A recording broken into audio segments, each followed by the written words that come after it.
You know, before we go any further, I want you to do something very simple. Don't just listen to me in the background. Stay here. Because what we're talking about today is not abstract. It's not somewhere out there. It's about your body, your future, your everyday life, 5, 10, 15 years from now, especially if you are over 50. And I want to begin with a thought that might feel uncomfortable, but it's important. Most people don't notice the moment when their health starts to decline. There is no clear line, no exact day when everything changes. It's gradual, quiet, almost invisible. And that's exactly why conditions like stroke are so dangerous. Because by the time something happens, the process has already been going on for years. Let me give you a real perspective. Globally, stroke remains one of the top causes of death and disability, millions of people every year. But here's the key idea I want you to remember. Medical research consistently shows that up to 70–80% of strokes are linked to modifiable risk factors. That means, in most cases, there were signals, there were patterns, there were opportunities to reduce risk. And that doesn't mean control everything, but it means influence matters. Now, let me ask you something personal. Where are you watching this right now? At home? Alone? With someone nearby? Are you relaxed? Or just distracted? And another question. When was the last time you truly checked your health? Not guessed, not assumed, but actually measured something. Your blood pressure, your blood sugar, your cholesterol. Because feeling okay is not the same as being healthy. Let's go deeper. Blood pressure. This is where everything often begins. Hypertension is the strongest independent risk factor for stroke. Not one of many, the strongest. And here's what's happening inside the body. When blood pressure stays elevated over time, the inner lining of arteries, called the endothelium, gets damaged. This leads to reduced elasticity, micro-injuries in vessel walls, increased inflammation, higher likelihood of plaque buildup, and over years, this creates conditions for either blockage or rupture. Now here's something important.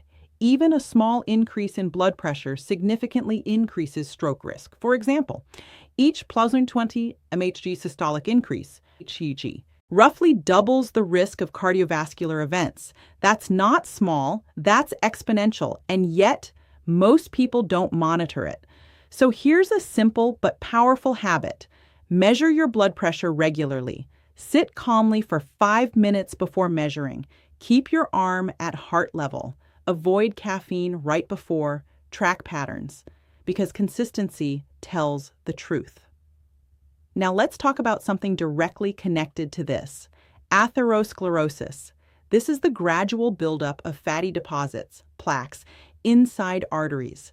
And it doesn't happen overnight. It develops over decades. These plaques, narrow blood vessels, reduce blood flow, can rupture and form clots. And when a clot blocks blood flow to the brain, that's an ischemic stroke, which, by the way, accounts for about 85% of all strokes.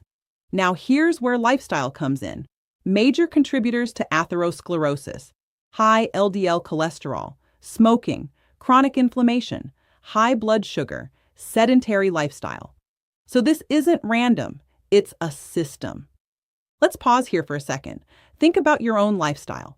Do you move enough? Do you know your cholesterol levels? Do you smoke or used to? Do you sit for long periods every day?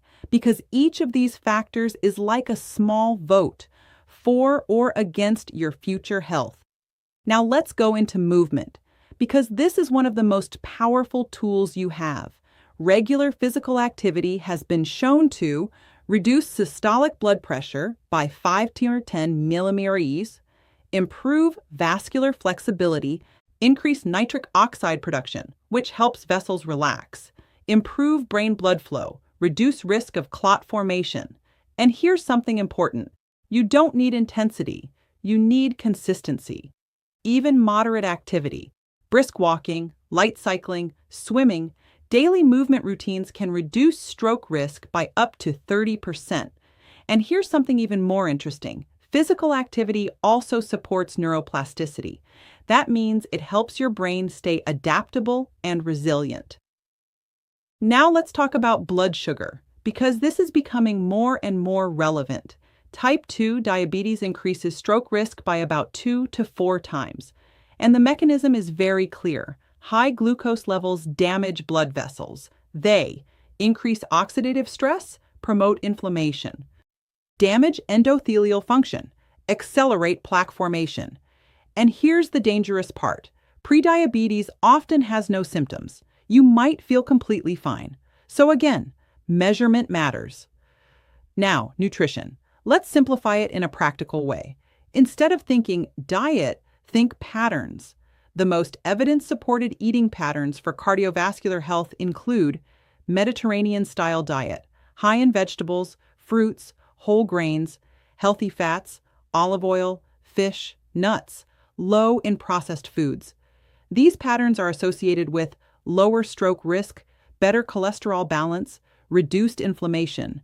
And one specific factor that matters a lot: salt intake. High sodium intake is strongly linked to hypertension.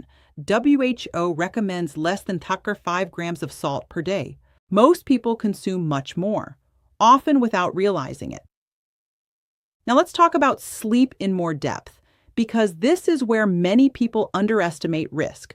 Poor sleep affects blood pressure regulation, glucose metabolism, hormone balance, brain recovery processes. And here's something critical. Short sleep duration, less than 6 hours, is associated with increased stroke risk. But also, very long sleep, more than 9 to 10 hours regularly, can also be a risk marker. Now add to this sleep apnea. This condition causes repeated oxygen drops during sleep, and it leads to spikes in blood pressure, increased cardiovascular strain, higher risk of arrhythmias, and many people don't even know they have it. Now, stress. Let's go deeper than usual. Chronic stress leads to long-term activation of the HPA axis, hypothalamic pituitary adrenal system. This results in elevated cortisol, increased blood pressure, metabolic disruption, inflammation. And here's something very important.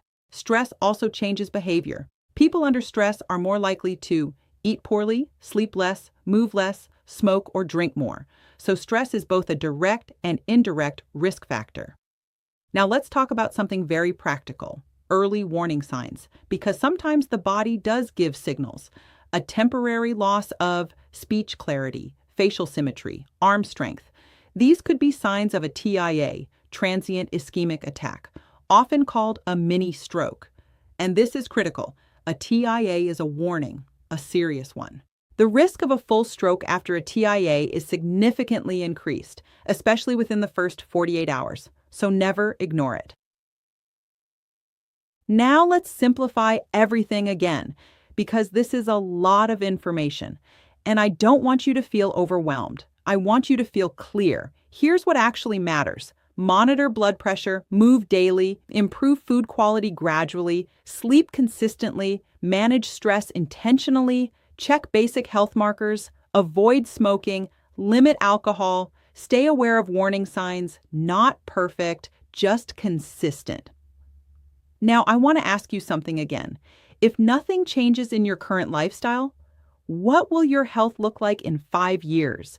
And what is one thing, just one, that you could realistically improve starting today? And if you've stayed with me until this point, that already says something about you. It means you're willing to listen, to think, to reflect, and that matters. So if you want more conversations like this, calm, real, and based on actual science, subscribe to the channel, because health is not built in one decision. It's built in patterns, daily, quietly, and you still have time to influence those patterns. Take care of yourself.